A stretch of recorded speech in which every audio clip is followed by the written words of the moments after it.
নমস্কার। আপনি কমেন্টে জিজ্ঞেস করেছেন যে সমস্ত মানুষেরা হার্টের সমস্যায় ভুগছেন এবং হার্টের জন্য মেডিসিন খাচ্ছেন ওনারা কি কপালভাতি ক্রিয়া করতে পারবেন, এবং ডাক্তারেরাও বারণ করেন যে কপালভাতি ক্রিয়াকে করা উচিত নয় যদি হার্টের সমস্যা থাকে। দেখুন, হার্টের সমস্যা থাকলে কপালভাতি ক্রিয়াকে কেমন করে করতে হবে সেটা তো দেখবই। তার আগে বলে রাখি, আপনার হার্টে যদি কোনো রকম পেসমেকার, কোনো স্টেন্ট, কোনো এনজিওগ্রাফি, এনজিওপ্লাস্টি, হার্টের যদি কোনো গভীর সমস্যা না হয়ে থাকে তাহলে কিন্তু আপনি কপালভাতি ক্রিয়াকে করতে পারবেন। সেটা দেখব কেমন করে করতে হবে।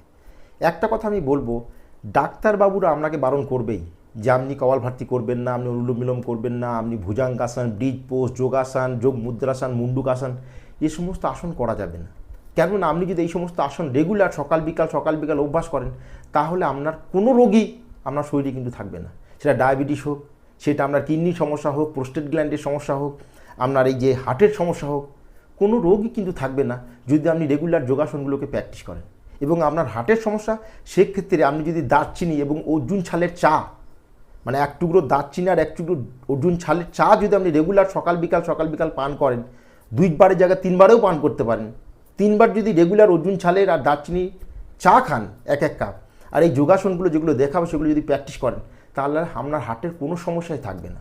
কেন ডাক্তার বারণ করবে? কারণ আপনি যদি সুস্থ হয়ে যান তাহলে ওই কোম্পানিগুলো যে পেসমেকার, স্টেন্ট, এই যে এনজিওগ্রাফি, এনজিওপ্লাস্টির জন্য যে সমস্ত সামানপত্র লাগে, এবং এতদিন ধরে যে রেগুলার প্রত্যেক বছর হাজার হাজার ডাক্তার যে রিলিজ হচ্ছে যে মেডিকেল স্কুল থেকে, সেই ডাক্তারগুলো এবং এই কোম্পানিগুলো কী করবে যদি আপনি বিলকুল সুস্থ হয়ে যান?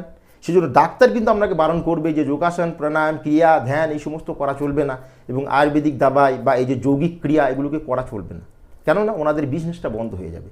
কিন্তু আমি আপনাকে গ্যারান্টি দিচ্ছি, আপনি যদি রেগুলার এই চা, অর্জুন ছাল আর দারচিনি চাকে পান করেন, আর এখন যে যোগাসনগুলো দেখবে এগুলো যদি 3 মাস কন্টিনিউ প্র্যাকটিস করেন, তাহলে আপনার হার্টে জীবনে কোনো সমস্যা তো হবেই না, যেটা ছিল সেটাও চলে যাবে।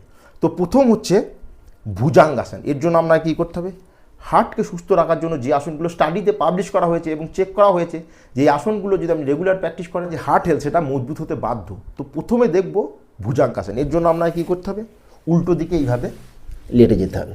দুটো পায়ের মধ্যে কিন্তু কোনো গ্যাপ নেই, দুটো পাকে একত্রিত করে হাত দুটোকে সাইডে রেখে, হাতকে এইভাবে না এইভাবে রোল করে এখন শ্বাস নিয়ে ধীরে ধীরে ধীরে ধীরে ধীরে ধীরে ধীরে ধীরে আপনাকে উপরে এখানে এসে ফুল শ্বাস নিয়ে এখানে শ্বাসকে হোল্ড করে আপনাকে হোল্ড করতে হবে, মানে শ্বাসকে ভেতরে নিয়ে। এটা যৌগিক ভাষায় বলা হয় কুম্ভক ক্রিয়া। এখানে আপনি হোল্ড করবেন, শুরুর দিকে 5 সেকেন্ড, ধীরে ধীরে সময়ের অবধি বাড়াতে থাকবেন। বোঝা গেছে? এবং শ্বাস ছেড়ে ধীরে ধীরে ধীরে ধীরে ধীরে ধীরে নিচে, ফিরছে ফুল শ্বাস নিয়ে উপর যাব এবং শ্বাস নিয়ে হোল্ড করব। যোগের ভাষাটাকে বলা হয় কুম্ভক ক্রিয়া। ধীরে ধীরে শ্বাস নিতে নিতে ফুল শ্বাস নিয়ে এখানে আপনাকে হোল্ড করতে হবে। আমি বলেছি এটার ম্যাক্সিমাম টাইম হোল্ড করা হচ্ছে 15 to 30 সেকেন্ড, কিন্তু আপনি শুরুর দিকে 30 সেকেন্ড হোল্ড করা সম্ভব নয়, তো আপনি 5 সেকেন্ড দিয়ে হোল্ড করবেন।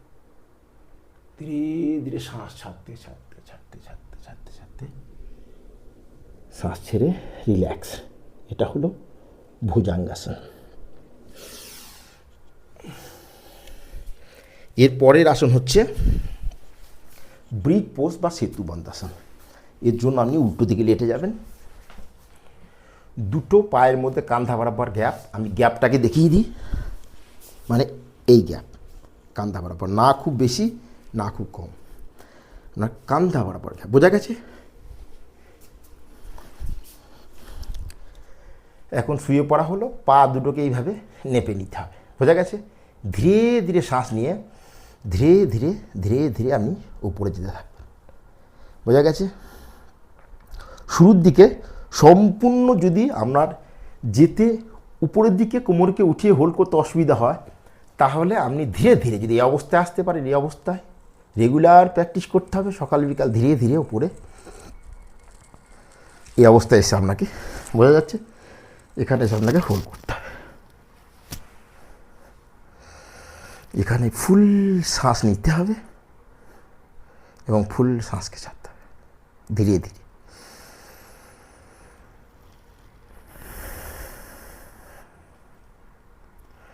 এই আসনকেও 15 to 30 সেকেন্ড হোল্ড করতে হবে এবং প্রত্যেকবার 3 থেকে 5 বার ভুজাঙ্গাসন, ব্রিজ পোজ বা সেতু বন্ধাসন।